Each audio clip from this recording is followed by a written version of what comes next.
तो जिस तरह से खबरें आप लगातार देख रहे हैं कि एक लेडी ने जो है वो जंप करा चिनाब रिवर में। मैं आपको बता दूं कि इस समय तस्वीरें आप साफ साफ देख रहे हैं। इस समय चिनाब के सटीक हम साथ में और उसी जगह पे मौजूद हैं जहां पर लेडी ने सुसाइड किया है, जहां से उसने जंप कराया रिवर में। और यहीं पे ये जगह बताई जा रही थी, यहाँ पे बैग रखा था और यहीं से जो है वो कूद कर लेडी ने जो है वो सुसाइड किया है। लेकिन अब मैं आपको बता दूँ एक खबरें कुछ और सामने निकल के आ रही हैं। उनके रिलेटिव जो हैं वो यहाँ पर साथ में है और मैं आपको बता दूँ ये उनके कजिन हैं और ये भी यहाँ पर आए हैं। और ये भी इनका कहना है कि कुछ फैमिली विवादों के कारण जो है वो कहीं ना कहीं उन्होंने अपनी जान दी है। अब आखिरकार मामला क्या, इनसे जानने का पूरा प्रयास करेंगे। नाम जानना चाहूँगा पहले मैं आपका। मेरा नाम सुरेश कुमार है जी। मैं बगला का रहने वाला हूँ जी।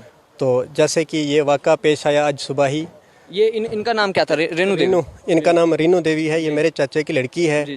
तो इनके पति जो है उनका नाम रामकृष्ण है। इनके 2 बेटे हैं, एक का नाम अखिलेश है, दूसरे का नाम रमीत है। एक 10th में पढ़ता है, दूसरा 6th में पढ़ता है। तो सुबह ऐसे फ़ोन आया कि ऐसे ऐसे हुआ जी, रीनू ने जंपिंग की है पुलडोडा में। तो मैंने बोला कि वो तो जम्मू में थे। नहीं बोला नहीं, वो आज घर के लिए आ रहे थे तो पुलडोडा में पहुंच के उन्होंने दरिया में छलांग मार दी है।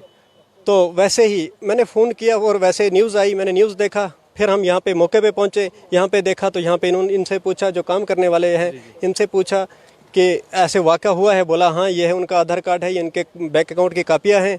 तो फिर ऐसा ही मसला है। जहाँ तक मैं जानता हूँ पहले से ही इनका कोई 2 साल से झगड़ा चल रहा था आपस में, मियाँ बीवी का झगड़ा था।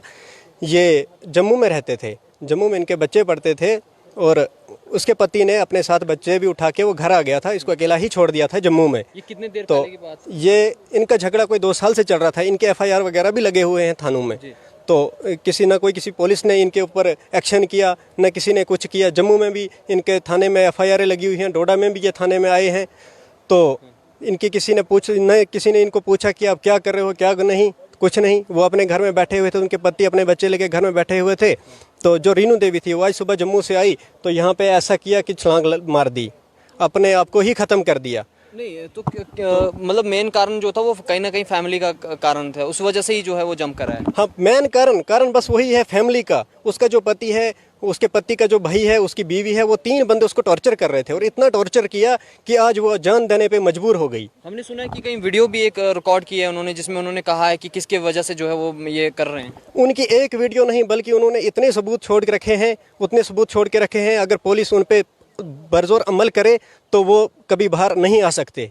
तो उन्होंने इतने एविडेंस छोड़े हुए हैं, उनके फ़ोन रिकॉर्डिंग है, उनकी वीडियोस है, उनके वो जो थाने में उनकी लड़ाई झगड़ा चल रहा था तो वो कागजात है। लेकिन ये सारी नाकामी हम पुलिस को बताते हैं कि जो पुलिस उन पे एक्शन नहीं किया उन्होंने, जिस कारण उसने आज अपनी जान छुपाई। आखिरकार पुलिस ने क्यों नहीं कोई इस पे ठोस कदम उठाए थे? बस ऐसे बोलने लगे, वो जाए थाने में, बोले कि ऐसे ऐसे करना है। हाँ कोई बात नहीं, हम उसको पूछ लेंगे।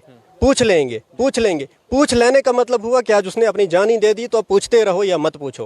मतलब कि अगर उस समय कानूनी कार्रवाई सही तरीके से की होती तो आज ये कदम या ये चीजें नहीं देखनी पड़ती। हाँ, और जो उनके गांव का सरपंच है, लंबरदार, चौकीदार, उनके पास भी वो हजारों बार गई। उनको पूरा पता था कि इसके लड़के जो हैं आज स्कूल छोड़ के अपने पापा के साथ अपने गाँव आए हुए हैं, वो अकेली ही जम्मू में है। भला इनका कारण क्या है? और 100 बार उन्होंने बोला भी कि ऐसे ऐसे बात है, मेरे बच्चों को वापस भेजो जम्मू में, उनका स्कूल क्लास हो रहा है।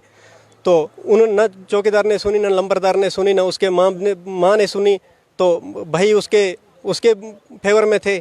तो रीनू को इतना मेंटली टॉर्चर किया गया कि घर से भी दबाव, पुलिस के पास जाए उधर से भी दबाव, इधर से भी दबाव। तो जिस कारण वो आज जिसे अच्छा यही लगा कि मर जाना ही उसने ये सोचा कि अब जान दे के ही खलासी होगी, ऐसे मेरा कोई पीछे नहीं है।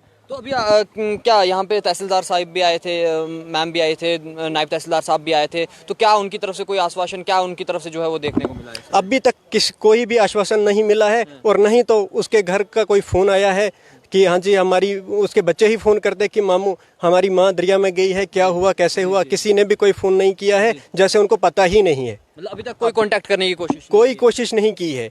आप मुझे बताएं, खबरें लगातार चल रही हैं, सबको पता लग चुका है, यहाँ पे लोग दूर दूर से पहुँच चुके हैं, तो क्या आखिरकार उन्हें पता नहीं लगा होगा कि इस तरह का कोई वाकया घटा है? उनको पूरा पता है। मैंने फ़ोन करके भी उनको बोला कि ऐसे ऐसे वाकया हुआ है, आप कहाँ हो? बोला कि आएंगे ना, फिर हमने क्या करना है, क्या हमने भी जाना है। हमने बोला आप मत जाओ, आप इधर आओ, बात करो, क्या मसला था, हमें कम से कम हमें तो बोलो कि क्या मसला हुआ था, किस कारण वो गई जम्मू से आके डोडा में, क्यों उसने छलांग मारी। और सुबह के समय वो आई है? सुबह 8 बजे, जैसे इनका कहना है कि सुबह 8 साढ़े 8 बजे आके उसने छलांग मारी। जी जी। तो अभी क्या उम्मीद रखते हैं आप? हम यही अब जो हुआ वो हो गया। हम ये कहते हैं कि देखो, जैसे पुलिस के पास कोई एफआईआर जाती है, कोई केस जाता है, तो मैं ये गुजारिश करता हूँ एडमिनिस्ट्रेशन से, पुलिस विभाग से, कि ये अपील करता हूँ कि जैसे ऐसे तो कोई भी मसला आपके पास आता है, उस पर फौरन तौर अमल किया जाए, उस पर कार्रवाई की जाए, नहीं तो वरना ऐसे ही होता रहेगा। तो हमने ये भी सुना कि आपके दूसरे एक कजिन सिस्टर हैं, उनके साथ, अपनी बहन के साथ जो है वो उन्होंने सुबह के समय जो है वो कॉल किया और उन्हें जो है बताया कि ऐसा सब मेरे साथ जो है वो हो रहा है और मैं ऐसा करने जा रही हूँ, तो क्या ये सही है? हाँ, उन्होंने अपने भाई से भी बात की थी। उनका भाई जो है राजू कुमार, उनसे बात की उन्होंने कि भैया मैं जा रही हूँ, तो आप आके मेरी डेड बॉडी ढूंढ लेना। उसने बोला आप क्या बोल रहे हो? बोला नहीं, मैंने जो क्लियर कर दिया है कि अब मैंने पुलडोडा में जाके छलांग मारनी है। तो उसने भी किसी को नहीं बोला कि हाँ जी ऐसे ऐसे मुझे फोन आया। मतलब उन्हें बेहतर यही लगा कि कूदने से जान देना ही बेहतर रहेगा, यही।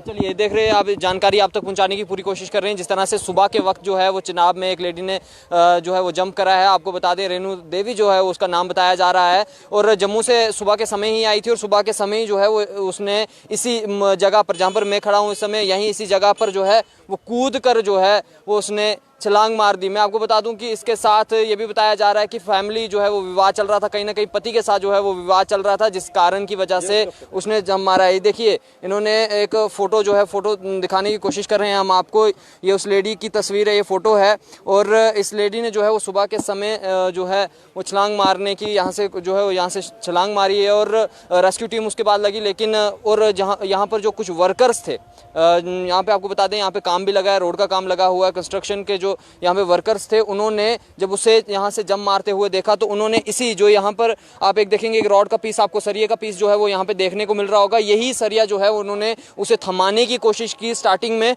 तो उन्होंने कहा कि उसने पकड़ा नहीं, जानबूझ के जो है वो इस रोड को नहीं पकड़ा, यानी कि वो नहीं चाहती थी बचना, यानी कि वो चाहती थी कि मैं मर जाऊं, क्योंकि उसे बेहतर लगा मरना, जिस तरह से इनके परिवार ने कहा। क्योंकि उनकी पहले भी एफआईआर जो है वो पुलिस स्टेशन में उन्होंने करवाई थी, एप्लीकेशंस दी थी, उसके बावजूद भी पुलिस ने कोई उस पर कार्रवाई नहीं की थी, जिसके चलते हुए आज लेडी ने छलांग मारी है। उनके घर वालों का, इनके परिवार का कहना है। जो भी अब तमाम जानकारी हम तक पहुंचेगी वो आपके साथ जरूर साझा करेंगे। देखते रहें TLR, दीजिए इजाजत, नमस्कार।